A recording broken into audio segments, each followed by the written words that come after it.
সিলেটের রাতারগুল ভ্রমণ এই নিয়ে কোজি এক্সপ্রেস চ্যানেলের আজকের ভিডিওতে থাকছে সকল তথ্য। রাতারগুল দেশের সবচেয়ে বড় সোয়াম ফরেস্ট। ক্লান্তিকর ব্যস্ততা থেকে খানিক অবকাশে ঘুরে বেড়ানোর জন্য এটি সিলেটের অসাধারণ একটি জায়গা। অনেকে রাতারগুলকে বাংলার আমাজন নামে অভিহিত করেন। সিলেট শহর থেকে ২৬ কিলোমিটার দূরে গোয়াইনঘাট উপজেলায় এই বনের অবস্থান।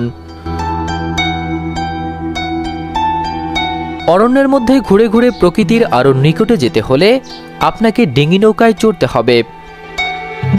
কোনো এক বৃষ্টির দিনে ডিঙি নৌকায় রাতারগুলে ঘুরে বেড়ানোর সময় আপনার মনে হবে চমৎকার এক জলে ভাসা জীবন। রাতারগুল সিলেটের সুন্দরবন নামে খ্যাত। রাতারগুল জলাবন বছরের ৪ থেকে ৫ মাস পানির নিচে তলিয়ে থাকে। আপনি কি ট্যুরিস্ট ভিসায়, স্টাডি ভিসায় কানাডা যেতে যাচ্ছেন, কিন্তু কিভাবে যাবেন বা কোন মাধ্যমে যাবেন বুঝতে পারছেন না? তবে আমরা সাহাবি ট্যুর প্ল্যানার্স আমাদের অভিজ্ঞতার আলোকে দক্ষ ইমিগ্রেশন লয়ারের দ্বারা যাবতীয় ডকুমেন্টস নির্ভুলভাবে প্রসেসিং করে থাকি। আমাদের রয়েছে visa assistance, air tickets, package tour, hotel booking, airport transfer সহ সকল সুবিধা। এছাড়া আমরা অস্ট্রেলিয়া, আমেরিকা সহ উন্নত দেশের ভিসা করে থাকি। তাই আর দেরি না করে বিস্তারিত জানতে আজই যোগাযোগ করুন আমাদের সাথে। তখন জলে ডুবে থাকা বনের গাছগুলো দেখতে সমগ্র বাংলাদেশের বিভিন্ন জায়গা থেকে পর্যটকরা এসে ভিড় জমায়। অনেক পর্যটক রাতারগুলকে বাংলাদেশের আমাজন হিসেবে অভিহিত করেন। বর্ষায় গাছের ডালে দেখা মিলে নানা প্রজাতির পাখি, আবার তখন কিছু বন্যপ্রাণীও আশ্রয় নেয় গাছের ডালে। এছাড়া শীতকালে রাতারগুলের জলাশয়ে বসে হাজারো অতিথি পাখির মেলা। সাধারণত জুলাই থেকে অক্টোবর পর্যন্ত রাতারগুল ভ্রমণের উপযুক্ত সময়। হাওরের স্বচ্ছ পানির নিচে বনগুলো দৃশ্যমান থাকায় বর্ষাকালে অনেক পর্যটকের সমাগম ঘটে এখানে। আবার শীত মৌসুমে ভিন্ন রূপ ধারণ করে এই বন। পানি কমার সঙ্গে সঙ্গে জেগে ওঠে মুর্তা ও জালিবেতের বাগান। সে সৌন্দর্য আবার অন্যরকম।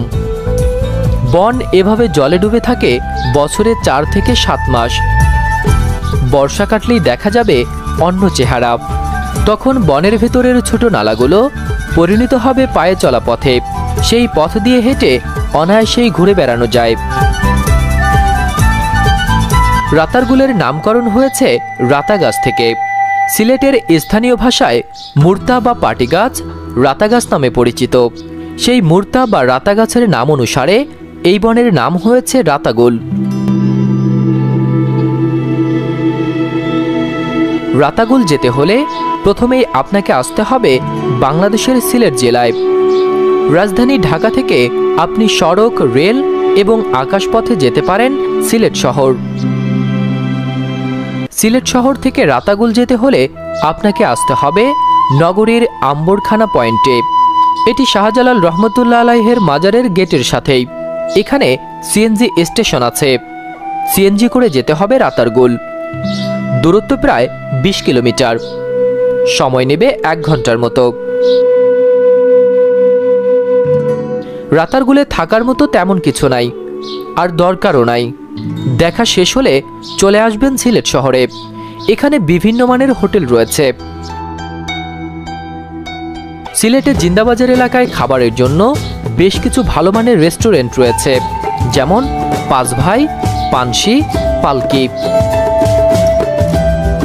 রাতারগুলে গেলে কায়াকিং করতে পারবেন। কায়াকে ঘুরে আপনি যে মজা পাবেন সেটার সাথে নৌকায় ঘোরার মজা এক হবে না নিশ্চিত। কায়াক নিয়ে আপনি রাতারগুলের যেখানে সেখানে ঢুকতে পারবেন। ইচ্ছে হলেই থামতে পারবেন, যেটা নৌকা নিয়ে আপনি পারবেন না। আর রাতারগুলের ভিতরে ঢুকে কিছু সময় চুপচাপ কায়াকে বসে থাকবেন, যেখানে গাছের ঘনত্বের কারণে সূর্যের আলো যায় না। চারিদিকে দিনের বেলাতেই ঝিঝি পোকার ডাক, স্রোতের কলকল শব্দ, হঠাৎ পাখির ডানা সাপটানোর শব্দ, পানির ভেতরে ঘাটি গেড়ে থাকা বিশাল বিশাল গাছ, ওয়াচ টাওয়ার হতে চারপাশের ভিউ, সর্বোপরি আপনি মুগ্ধ হতে বাধ্য।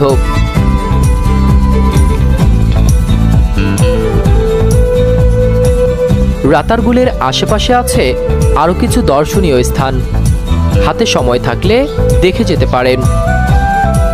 সব মিলিয়ে রাতারগুল পর্যটকদের জন্য হয়ে উঠবে এক রোমাঞ্চকর ট্রিপ। দর্শক, আজকের মতো এখানেই শেষ করছি। দেখা হবে পরবর্তী কোনো ভিডিওতে। ভিডিওটি ভালো লাগলে চ্যানেলটি সাবস্ক্রাইব করে আমাদের পাশেই থাকুন। কোনো মতামত থাকলে কমেন্ট বক্সে শেয়ার করুন। আল্লাহ হাফেজ।